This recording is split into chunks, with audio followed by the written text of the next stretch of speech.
Welcome to the GovTech Connects Fed to Fed podcast, where we bring together leaders from government and industry to share lessons in digital transformation and innovation. I'm your host, Susan Scher, and I'm excited to introduce today's conversation. We'll hear from Farhan Khan, who has served as Chief Digital Officer at the FDA and as a Senior Technology Executive with the U.S. Army, where he helped guide the transition of more than 1 million personnel to remote work. Now in the private sector, Farhan brings a unique perspective on how government and industry can work together to solve some of our most pressing challenges.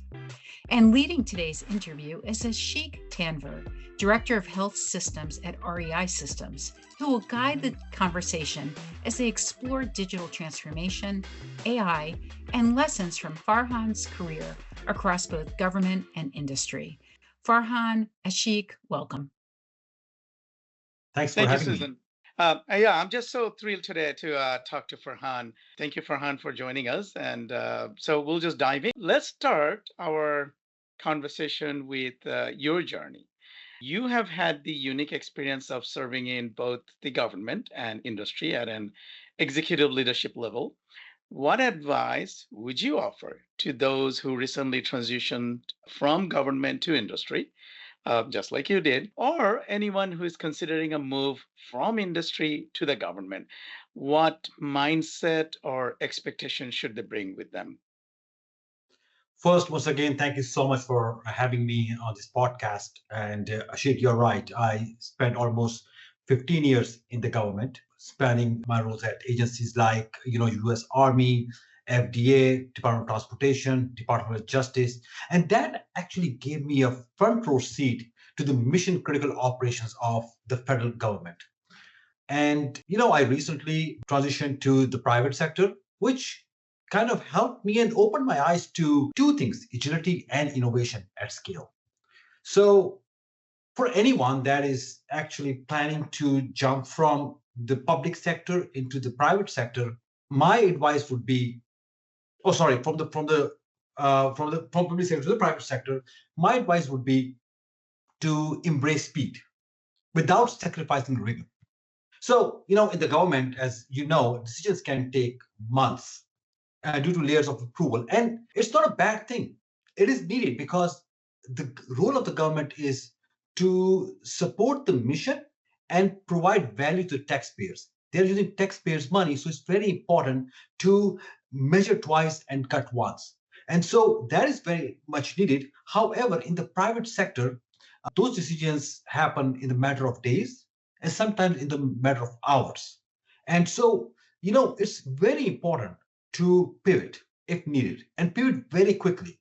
If I have to explain in one sentence, I would say it's like switching from a marathon to a sprint. That's what it is, right? So that's what you need to bring to the table. But most importantly, for folks that are moving from the public sector into the private sector, there's one thing that they have, which is understanding of compliance and regulations. Those are very important. So it's very critical for us to share with the private sector the importance of those regulations, the compliance, and help them navigate through those regulations faster. That is one thing that I would suggest. Now, Ashik, the second part, I believe your question was, what if the people that are moving back to the public service from the private sector? That's an easy one. Again, I spent the last 15 years of my life in the government sector. So government is all about mission. It's the mission first recalibration that you will have to do. You have to understand that in the private sector is margins, in the public sector is all about the mission. It's all about the impact that you are making. Bureaucracy is not a bad thing. As a matter of fact, it's a safeguard, not a barrier. So embrace that, respect that. There's a reason why it exists. We have to measure three times before we cut it, right? We do not have in the government sector have the flexibility to do a lot of experimentation. There is room for experimentation, but responsible experimentation is what is very important. So that is what you need to have. Again, at the same time, in the government sector, when it comes to the mindset, do try to adopt humility and patience. Those two things are very important when you are going back into the government or you are starting fresh in the government. So those things are very important. So respect the bureaucracy, respect the safeguards, understand the policies, the governance, and the compliance related to different efforts, and then work within those boundaries. So that's what I would suggest. Oh, I really like how you framed your response. Speed and innovation on one side, and safeguards and mission focus on the other. That balance is such a strong reminder that each side brings certain strengths that can help the other. With that, let's dive into the core topic of our conversation today. So, Farhan, you have led multiple major digital transformation efforts at both FDA and even Army. From your perspective, what's the single most important element for a successful transformation and why? Oh, that's a very interesting question. And I would say an easy one as well, because if I have to pick one component, one area, hands down, it's people. Technology can very quickly become shelfware if it's not adopted by people, if it's not embraced by people. It's not basically used by the stakeholders and by the users. So technology itself cannot do any wonders unless it is adopted very well. So from my federal tenure, I can't even count. Like seen a lot of initiatives fail, not because they were bad tools, but because of the resistance that we faced from the user community because of the skill gap that existed there. And so it's critically important to take into account how you are going to implement the technology. So I'll just give you an example. Back in 2014, when we started our cloud journey at FDA, what we did was we didn't just basically, roll out cloud. Technology was there, but we focused a lot on marketing.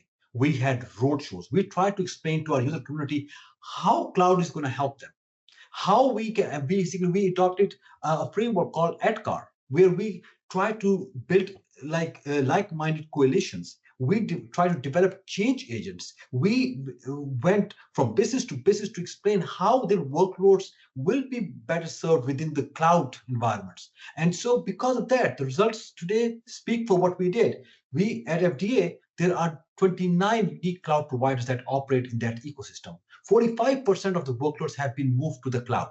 So, when you basically take this organic approach where you take into account your users and what they feel and how they are going to react to new technologies, you always win. And data backs it up. According to McKinsey 2023 survey, found that organizations prioritizing human elements in transformations are 2.5 times more likely to succeed. So that is one thing that's critically important. And so in order for me to explain this in a better way, just remember PCT: people first, then culture, and then tech. So you have to take into account these three things in this order. Now, well said, Farhan. I also believe that transformation works when people are invested and engaged in the change. And in fact, true transformation, just like you said, is really about the culture and clarity as much as it is about the tools and technology. Now, you have seen both sides of the coins, the government and the private as well. What advice would you give to companies that are looking to stand out as digital transformation partners to support agencies? Oh, I'm going to give the same advice that I gave to the industry 2 years ago when I was a federal employee, last year when I was a federal employee, this year when I was a federal employee, and now I'm in the private sector, which is think of government as someone that is trying to partner with you. Become partners with them. Do not focus on technology. It's just technology itself is not going to solve any problems. Show government how their processes can be improved, how the bottlenecks can be improved or eliminated. That is the approach. That should be the approach of the industry. Work with the government, understand their pain points, and then focus how on their pain points, on their processes, on their policies, and bring in technology to solve those problems. That is, should be the end goal of the industry. Become partners with the government. Just do not give them a solution, be part of the problem solving process as well. That is the key. That is where magic happens. So my recommendation for the industry would be, become partners, try to understand the pain point, become part of that process of identifying the problem, and then co-creating a solution with the government. Oh, thank you, Farhan. During your leadership, you must have seen some really tangible outcome coming out of digital transformation. Can you talk about any? Um, when it comes to tangible benefits, it, it looks like we are trying to figure out if digital transformation is something good to have, and so what are the benefits of it. I would like to rephrase this, because end of the day, digital transformation is not a choice anymore. This journey, you have to embark on this journey so that you can stay relevant in the industry. It's not about adopting digital transformation because we want to get to the next level. If we want to maintain the level we have right now, we need digital transformation to happen. For example, data. People, we are going to move towards AI, and data is what makes AI look good. So if we have data silos, if we do not do digital transformation to take care of our data, then we will be left behind. We will not be relevant.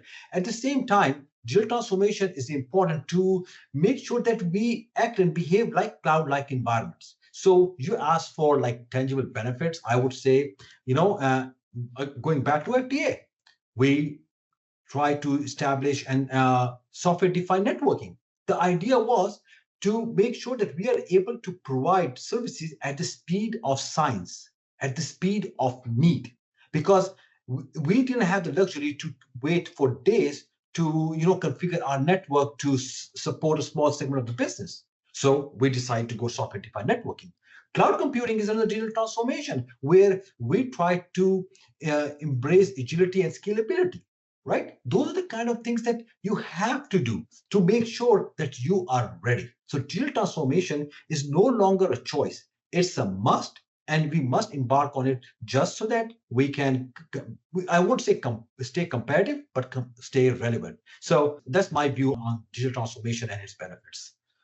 No, thank you. When agencies can demonstrate real outcomes, it builds trust and momentum for transformation initiative. And we have seen that even within REI and several locations, that how being able to connect some measurable results to the mission goals helps leaders sustain transformation efforts. Every new adoption, you talked quite a bit about adoption, technologies getting adopted and the new systems getting adopted. So with adoption comes some sort of challenge. What challenges have you faced during your implementation of digital transformation, and how did you overcome them? I mean, the biggest hurdle, to be honest with you, when it comes to digital transformation is resistance to change. I mean, that's one factor or one thing that tops the list, I must say. People cling on to what's familiar.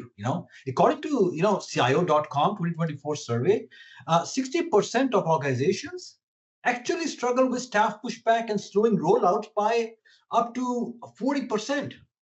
I mean, and this one little thing, according to the GEO, basically is costing government agencies around $10 billion yearly.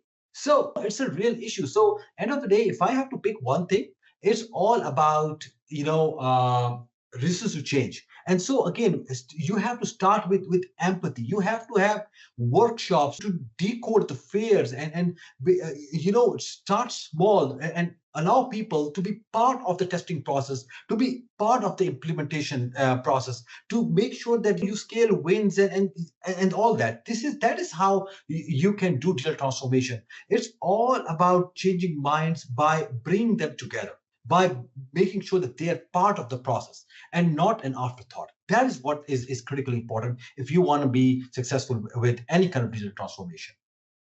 And do you also see technical debt, siloed data, or some of the challenges when you do your digital transformation implementation?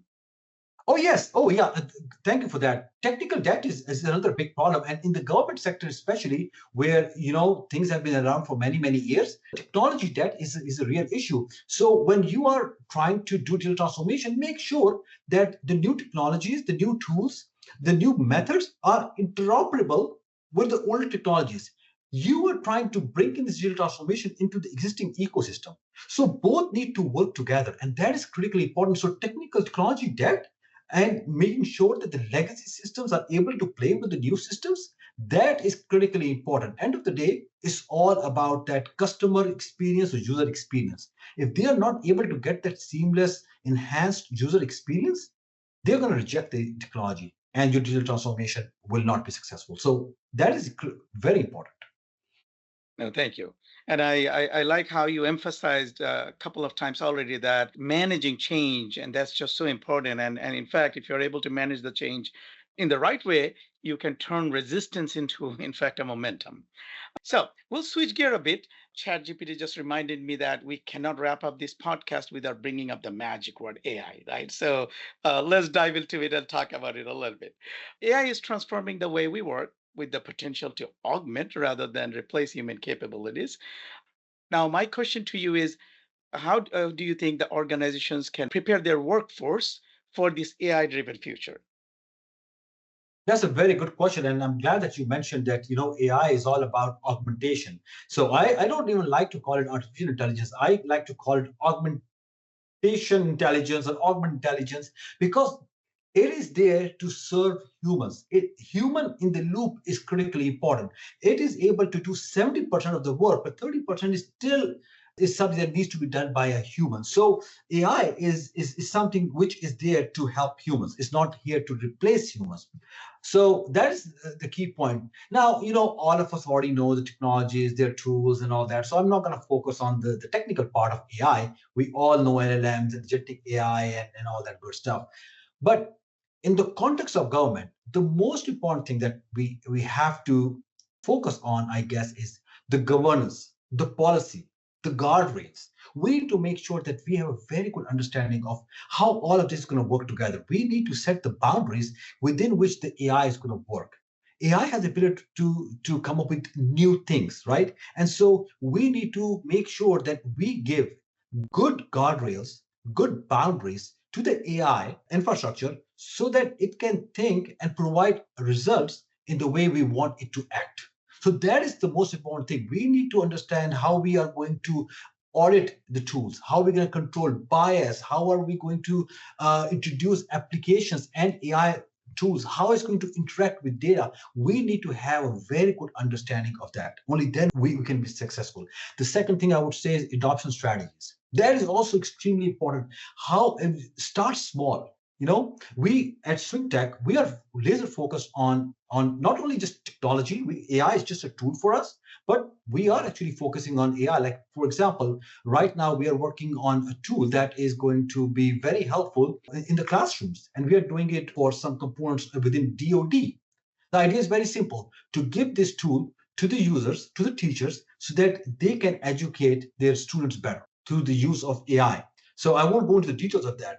At the same time, we are using AI adoption strategy from an adoption strategy standpoint. We are trying to work with our clients to enhance the learning management system by introducing AI into it, so that people like using that AR, VR thing, the folks can easily get the information at the time, at the speed of need, at the point of need.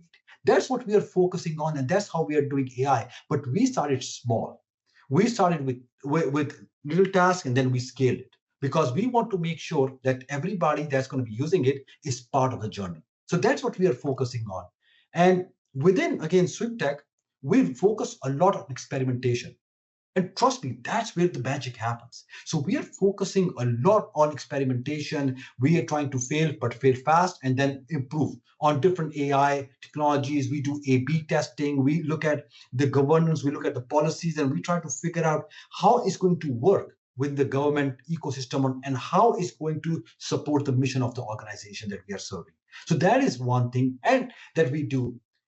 And the last thing I'm going to say is that we have realized, even within our own organization, as well as when we're working with the clients, AI literacy is also very important. People understand AI, but we need to make sure that they understand everything about AI, how it's going to interact with them, how we are going to secure their data, how we are going to make sure that there's no data leakage, how are we going to control bias. We need to have that AI literacy program around every single thing that we are doing, because people need to understand how the application or the AI tool is going to behave, and how we're going to secure their data, and how we're going to deliver their value.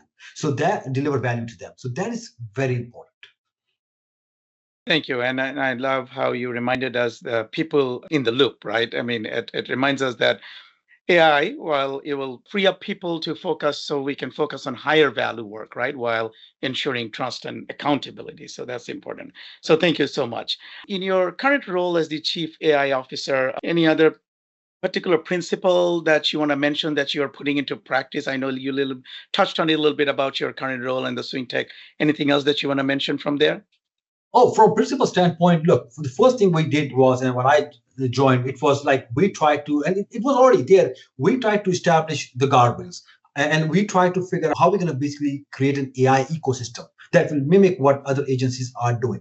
Now we are doing all the testing, experimentation within that ecosystem. We are not focusing on AI. We are focusing on the use cases and the value that it's going to add. So we are trying to bring in use cases and then trying to figure out how it can really work within the ecosystem. We have defined very clear guardrails to control bias, to make sure the data entry points and exit points. We are really looking at AI to solve problems. And there's a lot of experimentation that we are doing internally before we release it to the customers. So that is how we are doing it. We have very strict controls. We have audit mechanisms over here. We do A/B testing where we try to make sure that there's a clear benefit for the client to move from what they are doing now to the AI. We do cost benefit analysis. We have a complete system, and we have developed starting with the policy, the governance, and the oversight mechanisms. We first focused on that, and then we worked on the technology side of the house for the AI. So we have multiple tools, multiple platforms that we are using, including Azure, AWS, Bedrock, all of that to test out new things and new technologies within that ecosystem. No, thank you. You have a very impressive and accomplished background, Farhan, and I'm sure our listeners will also like to know a little bit about you on the personal side. So, a question that what do you enjoy doing when you are not busy transforming the digital world? Oh, that changes every 6 months.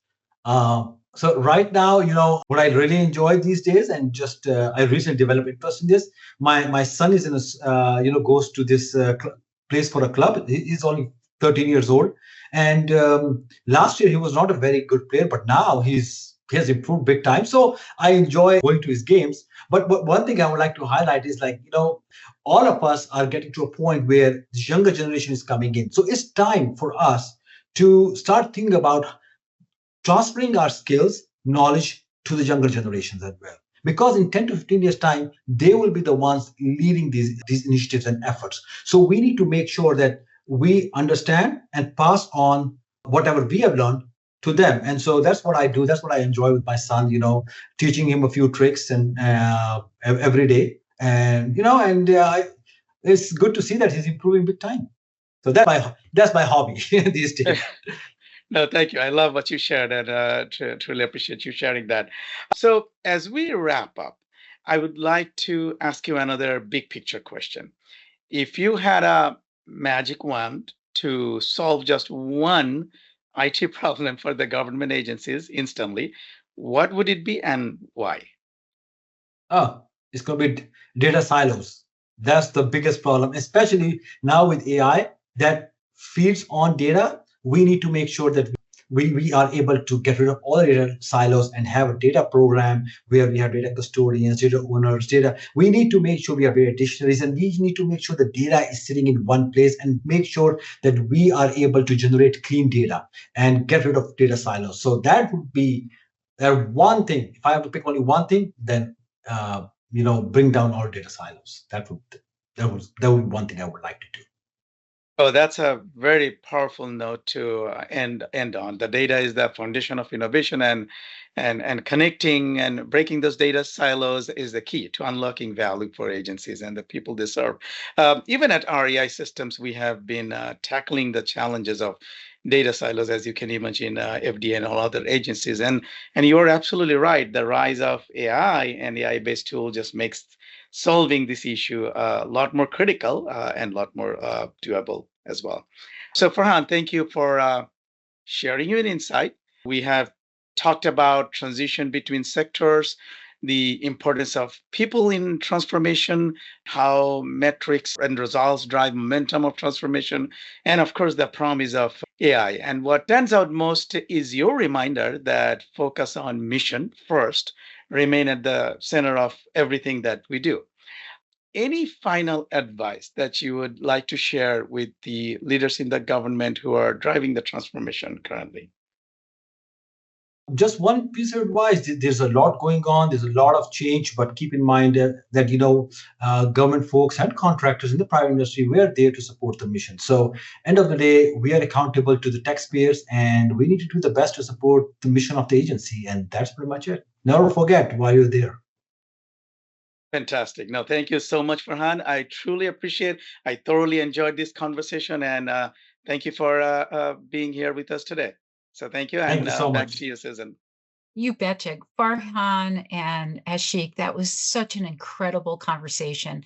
Thank you both for joining us and leading such a thoughtful and important conversation for both industry leaders and government leaders driving transformation. And to our listeners, thank you for tuning into this episode of the Fed to Fed podcast. If you enjoyed today's discussion, please subscribe and review the series so others can find it as well. We'll be back soon with more stories and lessons from leaders across government and industry. And until then, stay safe and stay innovative. This concludes today's episode of the Fed to Fed podcast. If you enjoyed this episode, please don't forget to subscribe, rate, and leave a review. Your feedback helps us continue bringing you thought-provoking conversations with the brightest minds in government technology. Stay tuned for our next episode, where we will continue to explore opportunities to harness the power of technology and explore what's next in developing a more innovative and efficient government. Until then, this is the Fed to Fed podcast by GovTech Connects. Thank you for joining us.